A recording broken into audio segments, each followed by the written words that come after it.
Hello everyone, this is डोली पांडे।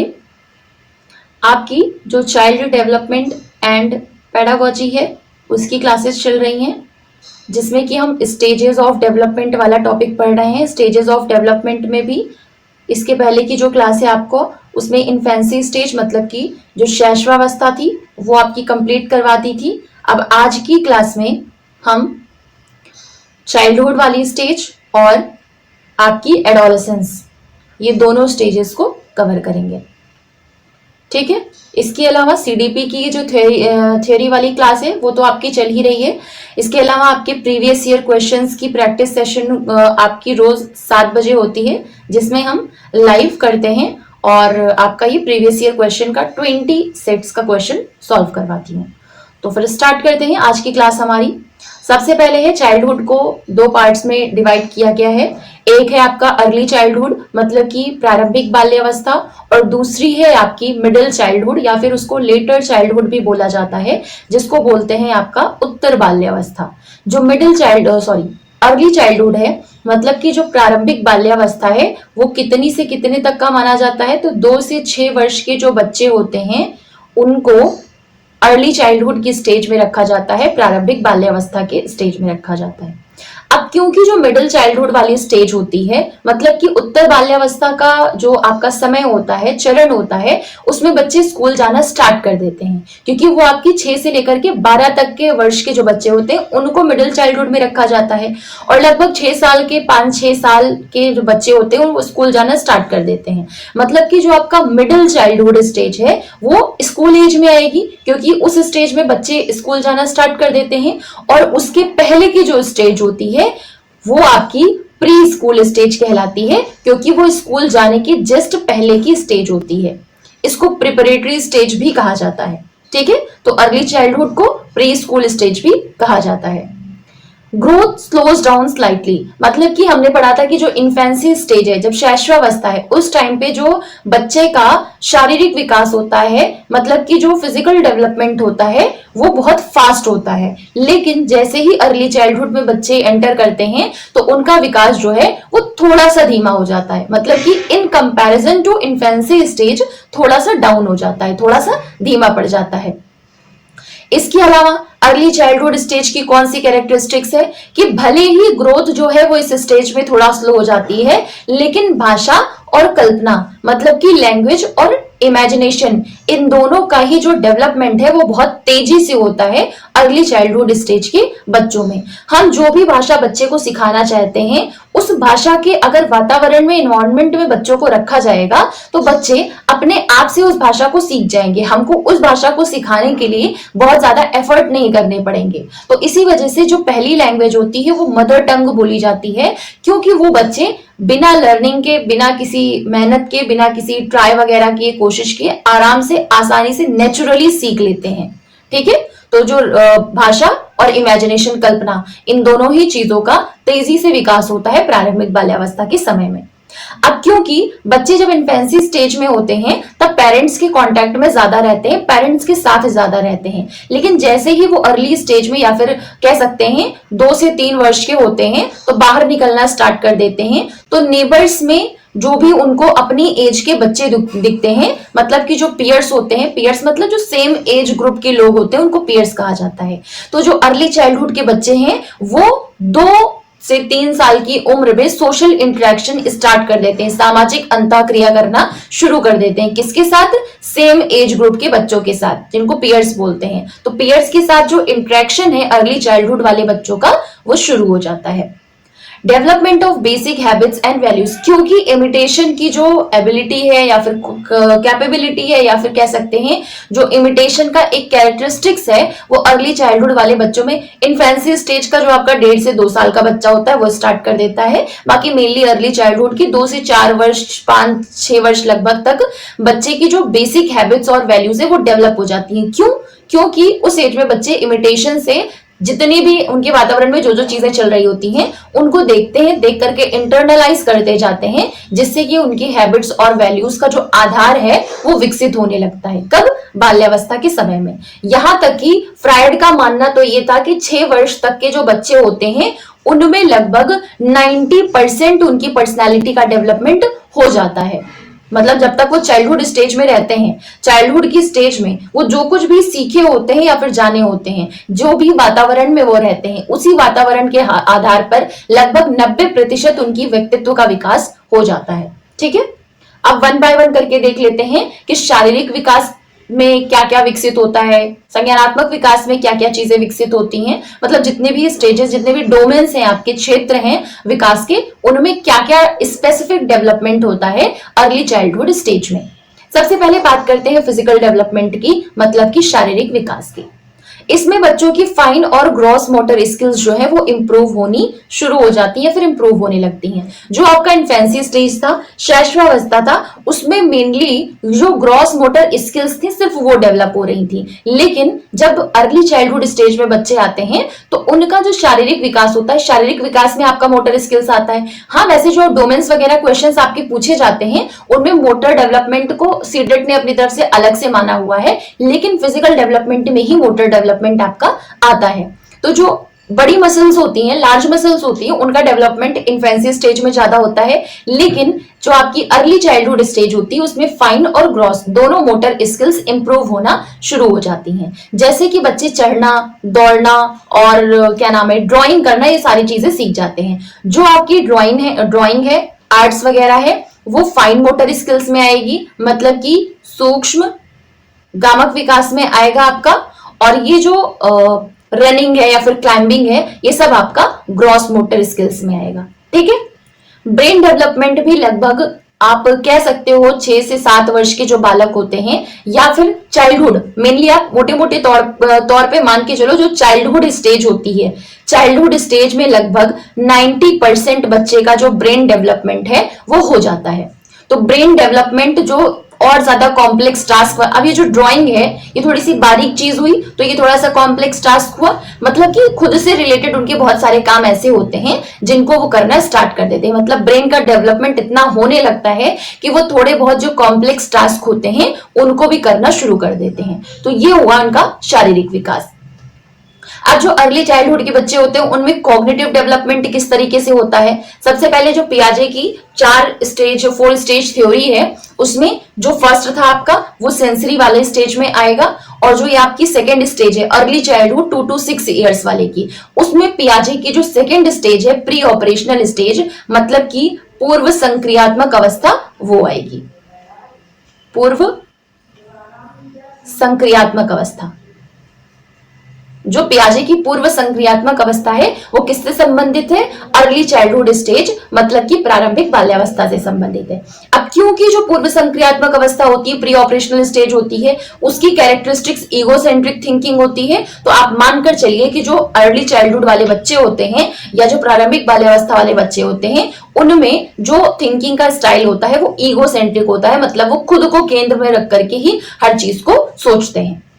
इस stage में जो दूसरी कैरेक्टरिस्टिक्स है इसी प्री ऑपरेशनल स्टेज की पियाजे के हिसाब से, वो है कि इस स्टेज में, मतलब कि अर्ली चाइल्डहुड स्टेज में बच्चे सिंबॉलिक प्ले और इमेजिनेशन करना स्टार्ट कर देते हैं। सिंबॉलिक प्ले आपको जब प्रीवियस ईयर क्वेश्चन कराते टाइम मैंने आपको बताया था कि सिंबॉलिक प्ले क्या होता है, कोई भी नॉन लिविंग थिंग्स को अगर कुछ और सोच करके, इमेजिन करके उससे खेला जाता है तो वो सिंबॉलिक प्ले है। जैसे कि एक नॉर्मल पेंसिल को बच्चे रॉकेट समझ करके अगर उड़ाते हैं, उड़ा करके खेल रहे हैं, तो मतलब कि वो नॉन लिविंग थिंग्स पेंसिल को क्या समझ रहे हैं, रॉकेट समझ करके सिंबॉलिक प्ले कर रहे हैं। ठीक है, और इमेजिनेशन आपने देखा होगा, जो लगभग 3-4 साल के, 2-3 साल के बच्चे होते हैं वो बैठ करके पता नहीं क्या सोचा करते हैं। ऐसा इसलिए होता है क्योंकि इस टाइम पर इनकी इमेजिनेशन डेवलप हो रही होती है, कल्पनात्मक शक्ति डेवलप हो रही होती है, कल्पनात्मक जो चीजें हैं, स्किल्स हैं, वो डेवलप हो रही होती हैं। तो जो संज्ञानात्मक विकास है उसमें पहला विकास अर्ली चाइल्डहुड वाले बच्चों में ये होता है कि वो ईगोसेंट्रिक थिंकिंग करते हैं, मतलब कि अहम केंद्रित उनके विचार वगैरह होते हैं। इस टाइम पर प्रतीकात्मक खेल और कल्पनाशीलता ज्यादा विकसित होती है अर्ली चाइल्डहुड में। इसके अलावा वो क्लासिफिकेशन करना चीजों का शुरू कर देते हैं। यहाँ पे ध्यान रखिएगा, क्लासिफिकेशन डेवलप नहीं हो गया, क्लासिफिकेशन करना शुरू कर देते हैं, वस्तुओं को वर्गीकृत करना स्टार्ट कर देते हैं। ठीक है, तो क्लासिफिकेशन वगैरह की जो स्किल्स होती हैं वो थोड़ी बहुत डेवलप हो जाती हैं। और मेन चीज ये है कि अर्ली चाइल्डहुड स्टेज आपकी प्री ऑपरेशनल स्टेज में आएगी पियाजे के अकॉर्डिंग। ठीक है, भाषा का विकास किस तरीके से होता है, जो वोकैबुलरी ग्रोथ होती है, शब्दावली का विकास होता है, बहुत तेजी से होता है अर्ली चाइल्डहुड में। बच्चे इस स्टेज में फुल सेंटेंसेस बनाना भी स्टार्ट कर देते हैं और बच्चे के अंदर क्योंकि जिज्ञासा बहुत होती है, क्यूरियोसिटी बहुत होती है, तो वो बहुत सारे क्वेश्चंस पूछना भी शुरू कर देते हैं। तो क्वेश्चंस के थ्रू, फुल सेंटेंसेस के थ्रू उनका जो लैंग्वेज का विकास हुआ रहता है वो समझ में आता है या फिर एनालाइज किया जा सकता है। ठीक है। सोशल और इमोशनल डेवलपमेंट किस तरीके से होता है इनमें, मतलब कि सामाजिक और संवेगात्मक विकास किस तरीके से होता है। बच्चे कोऑपरेटिव प्ले करना स्टार्ट कर देते हैं, मतलब 3-4 बच्चे मिल करके एक साथ ग्रुपिंग करके ग्रुप प्ले करना स्टार्ट कर देते हैं। बिगिंस टू फॉलो रूल्स, इस स्टेज में बच्चे थोड़ा बहुत रूल्स वगैरह को समझने लगते हैं, इस वजह से वो रूल्स फॉलो करना शुरू कर देते हैं। अगर हम एरिक्सन की बात करें तो एरिक्सन के अकॉर्डिंग जो अर्ली चाइल्डहुड के बच्चे होते हैं उनका इमोशनल एक्सप्रेशन बहुत ज्यादा बढ़ जाता है, मतलब इमोशनली वो अपने भावों को या फिर अपनी चीजों को एक्सप्रेस करना शुरू कर देते हैं। और ये इनके अकॉर्डिंग कौन सी स्टेज में आएगा, जो प्राइड वर्सेस गिल्ट वाली स्टेज होती है। प्राइड और गिल्ट, ये दोनों भावना, ये दोनों इमोशंस जो हैं वो पूर्व बाल्यावस्था में आपके दिखाई पड़ते हैं। मोरल डेवलपमेंट, जो नैतिक विकास है वो किस तरीके से होता है इस स्टेज में। सही और गलत की जो ये पहचान होती है इनके अकॉर्डिंग वो रिवार्ड और पनिशमेंट के आधार पर होती है। अगर कोहलबर्ग की बात करें तो कोहलबर्ग के प्री कन्वेंशनल स्टेज में ये वाले जो बच्चे हैं, चाइल्डहुड स्टेज वाले बच्चे हैं, वो आते हैं। रिवार्ड और पनिशमेंट मतलब उनको अगर किसी चीज के लिए तारीफ मिल रही है तो उनको लगेगा कि हाँ ये चीज सही है, और कोई चीज के लिए अगर उनको पनिशमेंट मिल रही है तो उनको लगेगा कि ये गलत है। मतलब कि जो नैतिक रीजनिंग, मोरल रीजनिंग का उनका कॉन्सेप्ट होता है, सही या गलत का जो उनका कॉन्सेप्ट होता है वो इस आधार पर होता है कि डांट पड़ेगी तो वो चीज गलत है, और अगर उसके लिए तारीफ मिल रही है या रिवॉर्ड मिल रहे हैं तो फिर वो चीज सही है। तो इस तरीके का मोरल डेवलपमेंट होता है जो पूर्व बाल्यावस्था में बच्चे होते हैं उनका। ठीक है। नेक्स्ट है हमारा मिडिल चाइल्डहुड, जो कि होता है 6 से 12 वर्ष की स्टेज में। इसको लेट चाइल्डहुड या फिर उत्तर बाल्यावस्था या फिर स्कूल एज भी कहा जाता है। ये आपका डायरेक्ट क्वेश्चन उठ करके आता है कि प्री स्कूल एज इनमें से किसको कहा जाता है, स्कूल एज इन सब में से किसको कहा जाता है, या फिर स्कूल एज मिडिल चाइल्डहुड में आता है, अर्ली चाइल्डहुड में आता है। तो ये सब चीजें आपको कॉन्सेप्ट्स क्लियर रखने पड़ेंगे। इस वाले स्टेज में क्योंकि पियाजे के अकॉर्डिंग जो मिडिल चाइल्डहुड वाला बच्चा होता है, 6 से 12 वर्ष का बच्चा होता है, वो कॉन्क्रीट ऑपरेशनल स्टेज में होता है, मतलब कि मूर्त संक्रियात्मक अवस्था में होता है। और मूर्त संक्रियात्मक अवस्था की जो कैरेक्टरिस्टिक्स है, विशेषताएं हैं, वो पियाजे के अकॉर्डिंग क्या है कि बच्चे इस स्टेज में थोड़ा बहुत लॉजिकल थिंकिंग करना स्टार्ट कर देते हैं, मतलब कि लॉजिकल थिंकिंग का डेवलपमेंट मिडिल चाइल्डहुड में होना स्टार्ट हो जाता है, तार्किक सोच का विकास होने लगता है। इस स्टेज में क्योंकि बच्चे स्कूल जाना स्टार्ट कर देते हैं, वहां पर उनको अपनी ही एज के और भी बहुत सारे बच्चे मिल जाते हैं, तो इस टाइम पे उनका जो मेन फोकस होता है वो या तो पीयर रिलेशनशिप्स पे होता है, मतलब कि फ्रेंड्स बनाने के ऊपर होता है, या तो एकेडमिक लर्निंग के ऊपर होता है। एकेडमिक लर्निंग मतलब कि उनका ध्यान होता है सीखने में, क्योंकि उनको कॉपी बुक्स दी जाती है, थोड़ी बहुत क्यूरियोसिटी की वजह से वो चीजों को सीखना, ABCD 1 2 3 वर्ड फॉर्मेशन, ये सब चीजें छोटी मोटी चीजें सीखना स्टार्ट कर देते हैं। तो एकेडमिक लर्निंग और पीयर रिलेशनशिप्स, ये दोनों चीजों पर मेनली जो केंद्रित होता है मिडिल चाइल्डहुड आपका। अगर एरिक्सन की थ्योरी के अकॉर्डिंग बात करें तो जो मिडिल चाइल्डहुड के बच्चे हैं वो किसमें आते हैं, कॉम्पिटेंस वर्सेस इंफीरियोरिटी की स्टेज में आते हैं। मतलब कि जो इनका इमोशनल डेवलपमेंट है, जो इमोशंस हैं वो कौन से डेवलप होते हैं, क्षमता बनाम हीनता। अगर उनको हर एक चीज से, हर एक तरफ से तारीफ मिलेगी तो फिर वो उनकी क्षमता, जो कॉम्पिटेंसीज है वो डेवलप होना स्टार्ट कर देंगी। और अगर उनको हर जगह पे नीचा दिखाया जाएगा या फिर ये नहीं कर पा रहे हो, वो नहीं कर पा रहे हो, डांट वाट ज्यादा पड़ेगी, तो उनके अंदर हीनता की भावना आ जाती है, जिससे कि उनका जो बाकी डेवलपमेंट है वो बाधित हो जाता है। ठीक है। तो एरिक्सन के अकॉर्डिंग कॉम्पिटेंस वर्सेस इंफीरियोरिटी मतलब कि क्षमता बनाम हीनता वाली स्टेज में जो मिडिल चाइल्डहुड के बच्चे हैं वो आते हैं। ठीक है। कोहलबर्ग की बात करें तो कोहलबर्ग की जो अर्ली स्टेजेस है, मतलब कि जो प्री कन्वेंशनल स्टेज में जो आपका पहला आता है, पहला दूसरा, उन स्टेज में ये मिडिल चाइल्डहुड वाले जो हैं वो एस्टेब्लिश रहते हैं। मतलब कि इनका जो नैतिक तर्कणा का आधार होता है वो शेप होने लगता है, आकार लेने लगता है, बनने लगता है। मतलब कि एक तरीके से इनमें थोड़ी बहुत जो नैतिक तर्कणा है वो सही गलत की वो इस आधार पर होने लगती है कि समाज में जो रूल्स वगैरह बनाए गए हैं वो थोड़ा बहुत हमारे हिसाब से बनाए गए हैं, या फिर हमारे अच्छाई के लिए, हमारे भलाई के लिए बनाए गए हैं, या फिर वो थोड़ा बहुत जो इनकी सेकेंड स्टेज है कोहलबर्ग की, फर्स्ट लेवल की, प्री कन्वेंशनल लेवल की जो सेकेंड स्टेज है, गुड बॉय गुड गर्ल वाली, उनमें एग्जिस्ट करना स्टार्ट कर देते हैं।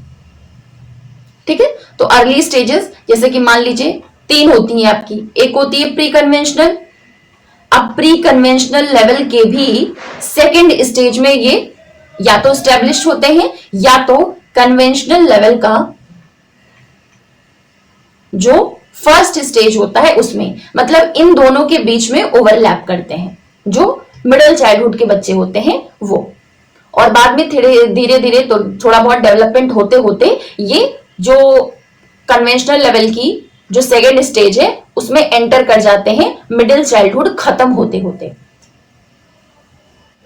ठीक है, अब वन बाय वन देख लेते हैं। जो फिजिकल डेवलपमेंट होता है वो अर्ली चाइल्डहुड स्टेज से भी ज्यादा धीमा हो जाता है, मतलब कुछ हद तक इनकी जो वृद्धि है वो रुक जाती है, धीमी हो जाती है या तो रुक जाती है।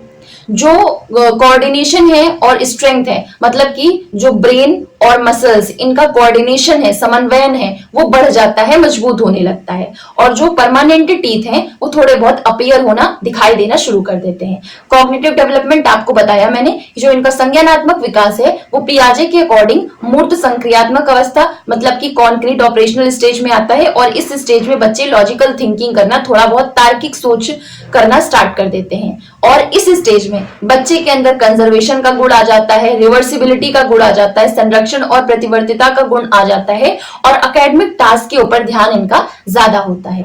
भाषा और कम्युनिकेशन की बात करें तो इस स्टेज में बच्चे की ग्रामर और वोकैबुलरी बहुत हद तक इंप्रूव हो जाती है, मतलब कि वो लॉन्ग सेंटेंसेस भी सही तरीके से बोलने लग जाते हैं, ग्रामर का यूज करके बोलने लग जाते हैं। और इस स्टेज में बच्चे लिखना स्टार्ट कर देते हैं, स्टोरी बताना शुरू कर देते हैं। और अगर छोटी चीज को कोई स्टोरी आप सुना करके उनसे कह दो समराइज करने के लिए, तो वो भी करके वो आसानी से बता सकते हैं। तो इस तरीके का लैंग्वेज डेवलपमेंट, भाषा का विकास होता है उनमें।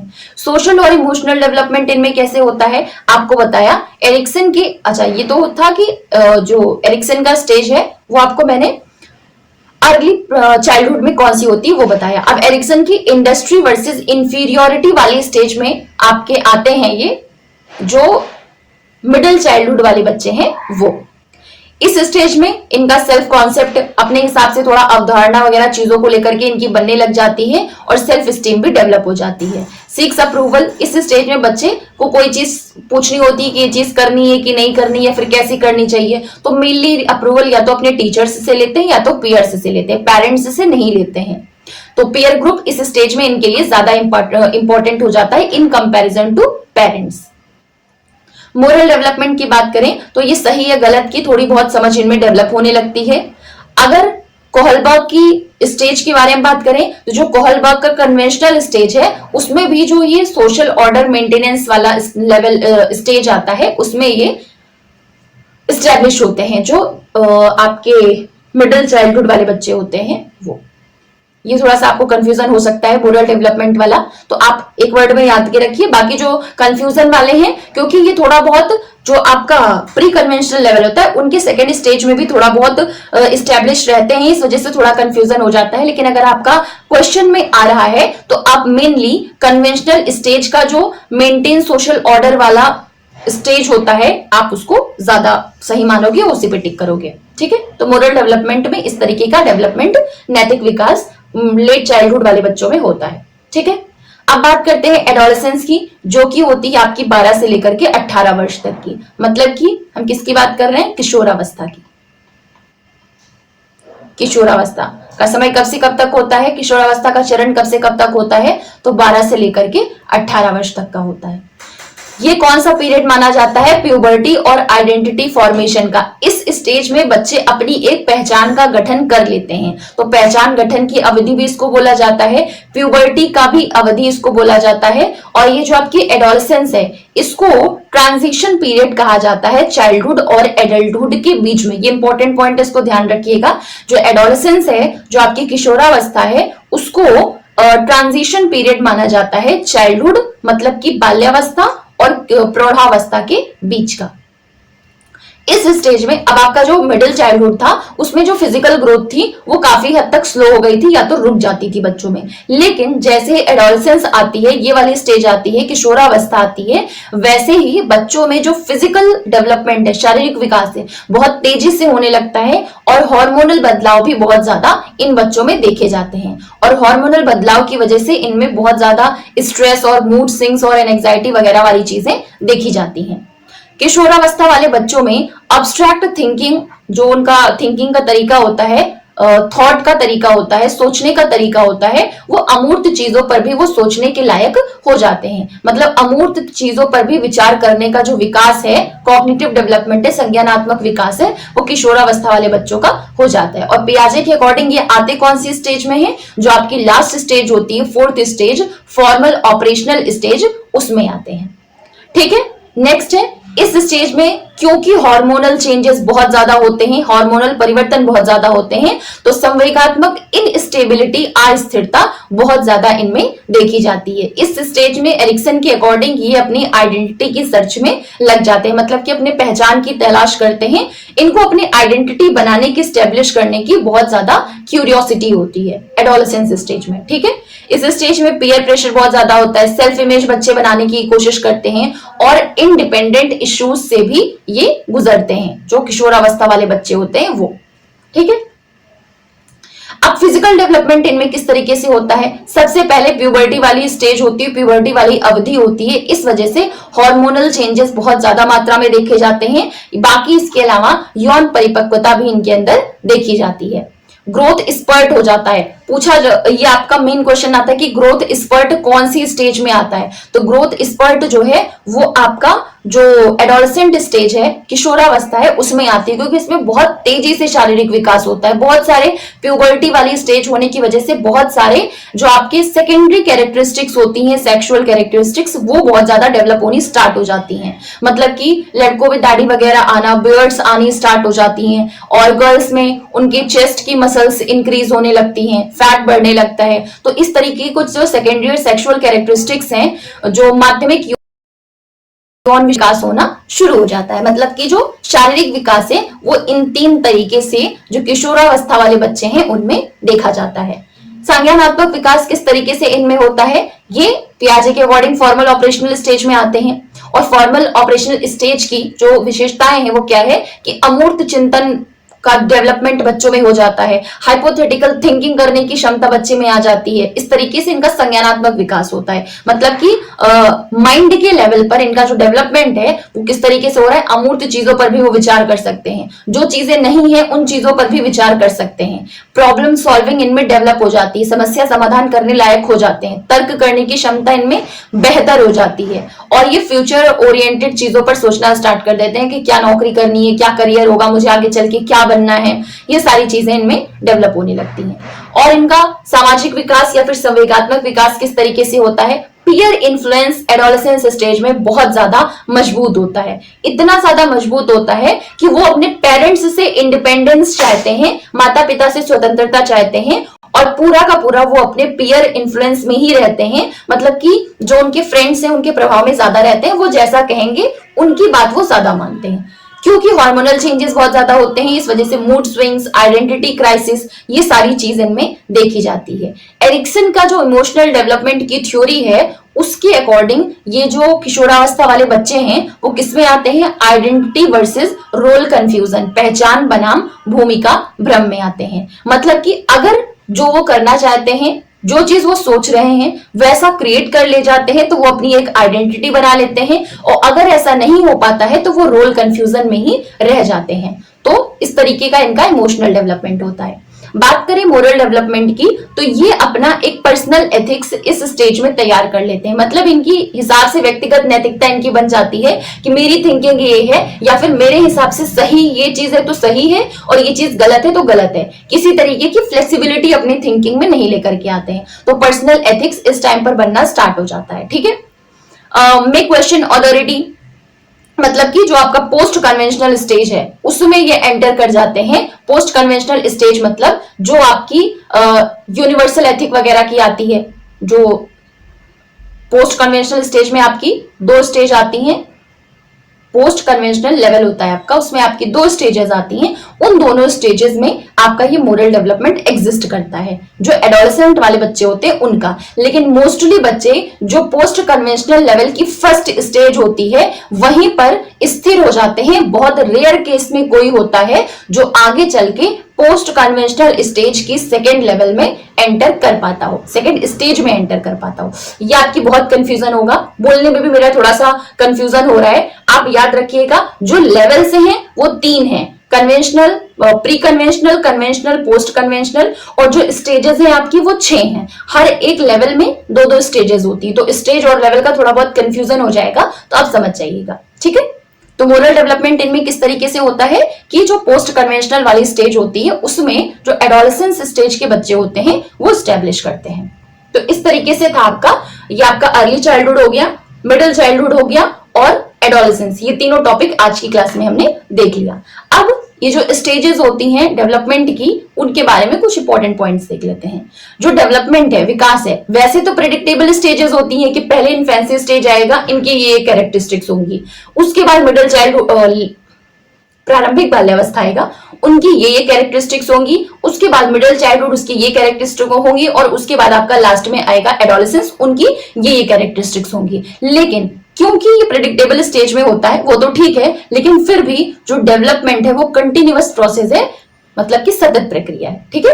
और हर एक प्रेडिक्टेबल स्टेज में यूनिक तरीके से फिजिकल डेवलपमेंट होगा, सबका अलग होता है। यूनिक तरीके से कॉग्निटिव डेवलपमेंट होता है, यूनिक तरीके से संवेगात्मक विकास होता है, और यूनिक तरीके से ये सोशल माइलस्टोन्स जो प्राप्त करते हैं बच्चे वो करते हैं। मतलब कि भले वो लगातार सतत वाली प्रक्रिया है जो लगातार होती रहती है, भले ही वो प्रेडिक्टेबल स्टेजेस होती हैं, लेकिन हर एक बच्चे का जो फिजिकल, इमोशनल, कॉग्निटिव और सोशल डेवलपमेंट है वो यूनिक तरीके से होता है। मतलब कि हर एक स्टेज के जो माइलस्टोन्स हैं हर एक स्टेज में, वो सब बच्चे अलग अलग तरीके से अचीव करते हैं। Each stage builds the foundation for the next. हर एक चरण दूसरे चरण के लिए एक आधार बनाने का काम करती है। अंडरस्टैंडिंग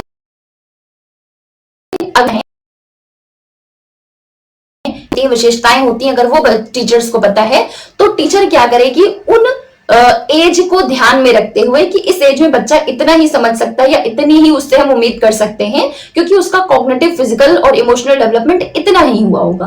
तो अगर टीचर को ये चीज पता होगी तो ये जो एज वाली स्टेजेस होती हैं वो टीचर की हेल्प करती हैं टीचिंग और क्लासरूम को मैनेज करने में। मतलब इन चरणों को समझने से जो आयु उपयुक्त शिक्षण और कक्षा प्रबंधन है उसमें मिलती है, मदद मिलती है। मतलब कि इस एज के लिए किस तरीके की टीचिंग प्रोसेस रखनी चाहिए, इस एज के लिए किस तरीके की मेथड्स रखने चाहिए, इस एज के बच्चों के लिए किस तरीके से क्लासरूम मैनेज करना चाहिए। तो ये सारी की सारी चीजों में हेल्प करती हैं ये स्टेजेस बच्चों को समझने में। मतलब बच्चे की चीजें कैसी हैं ये चीज टीचर को समझने में आसान हो जाती है, ठीक है। तो ये आपके कुछ की पॉइंट्स थे जो कि डेवलपमेंट की स्टेजेस के बारे में थे। तो आज की क्लास में हमारी जो स्टेजेस ऑफ डेवलपमेंट है, मतलब कि विकास के जो चरण है वो कंप्लीट हो गया है। अब नेक्स्ट क्लास में कौन कौन से फैक्टर्स हैं, कौन कौन से कारक हैं जो कि ग्रोथ और डेवलपमेंट, वृद्धि और विकास को प्रभावित करते हैं, उसको हम फर्दर कंटिन्यू करेंगे। तो ये था आज आपकी क्लास। 7 बजे जब आपका PYQ का लाइव सेशन होगा, तो जिन बच्चों को करना है वो आप 7 बजे आ जाइएगा। तो मिलते हैं नेक्स्ट वीडियो में। Thank you.